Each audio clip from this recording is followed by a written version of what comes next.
Those spiffy proton packs are in good hands.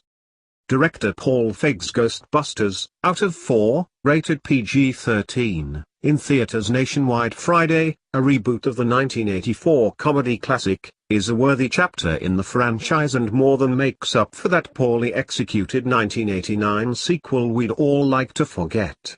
Melissa McCarthy, Kristen Wiig, Kate McKinnon and Leslie Jones capture the original quartet's spirit and give it a modern touch in the often hilarious "let's get a team together" first half, but get slimed as the new version moves toward its uneven all streams necessary action climax. Like the first film, the three brainiacs of the group, science whiz Abby, McCarthy, her estranged physics-loving best friend Erin, Wiig, and engineering master Holtzmann, McKinnon, are the first to deal with the malevolent apparition. Erin, who has given up on ghosts, changes her tune when she winds up covered in green goo. But it's just the start of a massive infestation of weirdness in New York City, which is good for the scientists' new Ghostbusters business, even though everyone thinks they're cooks. They especially have an issue with internet trolls on YouTube, a knowing nod to the movie's off-screen criticism. Subway worker and Big Apple history buff Patty, Leslie Jones, joins the group, as does unbelievably dumb receptionist Kevin, Chris Hemsworth, and the Ghostbusters scramble to waylay PR nightmares while also scoping out the origins of the supernatural spookiness. McCarthy and Wiig are solid as the two pals who have to mend fences amid paranormal goings-on, but Jones is great as the quartet's boisterous voice of reason and McKinnon is the film's biggest and quirkiest standout. Her character is in many ways the second coming of the late Harold Rami's lovable genius Egon, though instead of spores, molds and fungus, Holtzmann lives for cadavers, Pringles and garbage.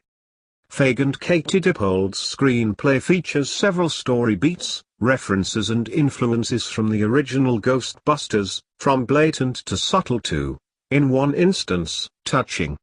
There is seemingly no end to different versions of the old Ray Parker Jr. theme song or variations on the iconic logo, so much so that this Ghostbusters suffers from an identity crisis in certain spots. On the plus side, special effects have come a long way in 32 years, so the ghosts themselves, from monstrous Macy's parade balloons to vengeful dead folk, look spectacular. Many of the first film's stars are back for cameos that boil down to fanservice. Only Bill Murray's appearance is a cool plot addition. Instead, Bustin' really feels best when Ghostbusters embraces the new. For example, Holtzmann plays the group's cue in giving them neato gadgets like a ghost chipper that turns creepy beasts into ectoplasmic confetti. And rather than go the Babylonian god route again for its villain, creepy bad guy Rowan, Neil Casey, feels like a potential Ghostbuster gone wrong with his plans to turn NYC into Spook Central. The 1984 Ghostbusters will always be the gold standard, yet the new film is a similarly inviting intro for the next generation of boys and girls. The only boos it deserves are the ones coming from its resident